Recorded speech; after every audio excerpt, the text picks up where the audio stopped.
If I stay, I'll do whatever you want. Just please stay. You're my home, Mia. I don't care where we are, I just care that we're together. This heartbreaking movie, based on the 2009 novel, tells the story of Mia, a young girl who gets into a disastrous car accident which kills her family and leaves her with life-threatening injuries. We see much of the story take place in flashbacks, as Mia is forced to decide whether she'll stay on Earth or join her family in the afterlife. But that night, sitting around the bonfire, jamming with Adam and everyone else, I realized I was wrong. The cello isn't a solo instrument. It's part of something bigger. It's a bleak premise, and the ending is pretty soul-crushing until the very moment that she opens her eyes, letting the audience know that she has finally made the decision to stay.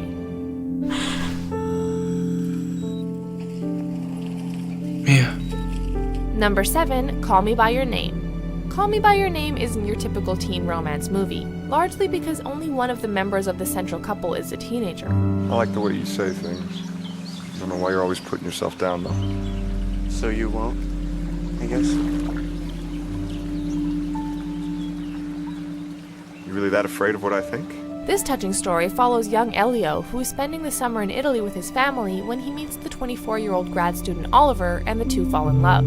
Call me by your name and I'll call you by mine. Elliot.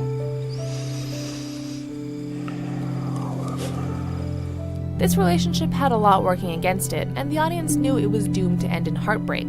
But the final scene after Oliver goes home, where Elio just stares into the fire crying, is nearly impossible to watch.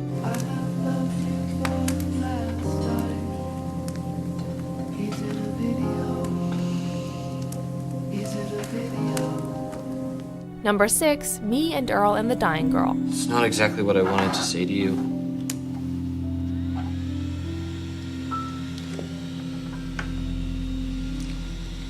But whatever. Let's just watch this first, okay? Sometimes you know from the title of a movie that it isn't going to have a happy ending, but that doesn't make it any easier to deal with. Me and Earl and the Dying Girl ends with Rachel dying, which shouldn't be too much of a surprise, as we know that she has leukemia. That was the last time I saw Rachel. She went into a coma shortly after that and died about 10 hours later. I know I told you she doesn't die, and I'm sorry. Deep down, somehow, I didn't think she would, but she did. But watching Greg show up at the hospital and give her a private screening of the film he made left us all choked up, and the following scenes at her funeral and hearing about the letter she wrote to his college is almost too much to handle. Goodbye, Greg. You're a good friend. Although if you don't go to college, you're also an idiot. But you already knew that. Love, Rachel. Number 5, Bridge to Terabithia.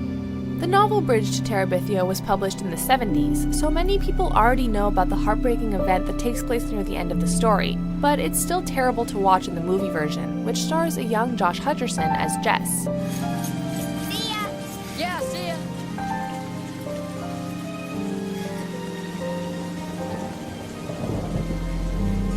Jess and his friend Leslie create an imaginary world together, but this is no simple fantasy story. Seemingly out of nowhere, Jess gets the news that Leslie has been killed in an accident when the rope swing that they used together broke and she drowned in the creek. Your friend Leslie is dead. She drowned in a creek this morning. Apparently she tried to swing across on a rope and it broke. They think she hit her head. Jess's disbelief and grief force him to grow up fast, and it makes us wish the innocence of childhood could last forever. But you gotta look really hard. But keep your mind wide open.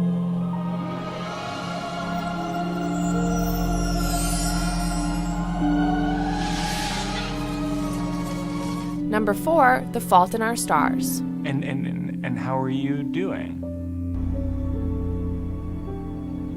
Could you close your eyes? I just don't know if I can walk away if you're still looking at me.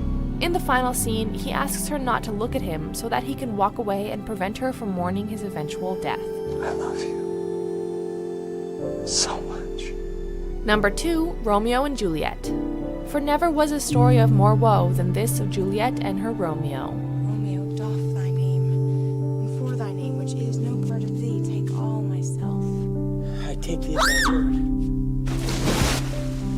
One of the saddest teen movie endings is also one of the most tragic endings in the history of fiction. William Shakespeare's beloved tragic play Romeo and Juliet is known for the heartbreaking ending in which the two lovers both take their own lives, thinking that the other is dead.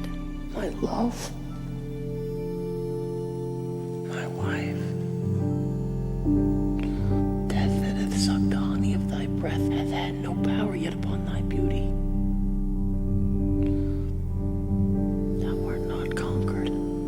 In Baz Luhrmann's 1996 version, it's made even more devastating by the fact that Juliet actually wakes up as Romeo is taking the poison and he sees her, realizing the mistake he has made. Dateless bargain to engrossing death.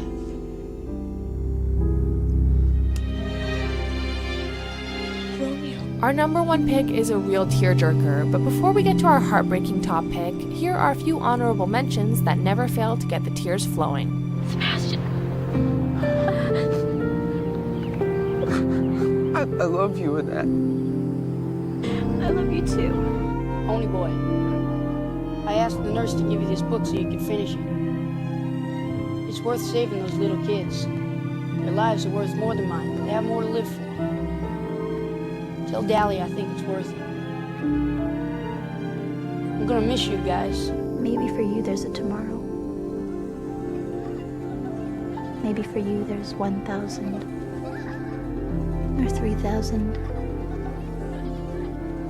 or 10. But for some of us, there's only today. Even though our time together was short, the stars have been burning for every moment of it. And the light from those moments will be shining down for the next 1,000 years. But I have walked. You can go now. You can go. Bye, Tess. Home if you like. I don't mind. Before we continue, be sure to subscribe to our channel and ring the bell to get notified about our latest videos. You have the option to be notified for occasional videos or all of them. If you're on your phone, make sure you go into your settings and switch on notifications. Number 1, A Walk to Remember. We didn't realize just how many movies there are about teenagers with cancer. I wonder, will you hear my prayer? I know I'm not worthy, but I need your help. One of the original examples is 2002's A Walk to Remember starring Mandy Moore. Jamie and Landon seem to have nothing in common. He's a bad boy and she's the minister's daughter. You won, Carter. I've known you for years. You've never been the first one to come up and say hello. I need help with my lines. Landon Carter's asking me for help? Yeah. Okay, I'll pray for you. When they're forced to work together, she hides the fact that she's dying of leukemia from him. In the end, they get married before she succumbs to her illness, and while all of that makes us grab for our tissues, it's Landon's speech about Jamie that has us sobbing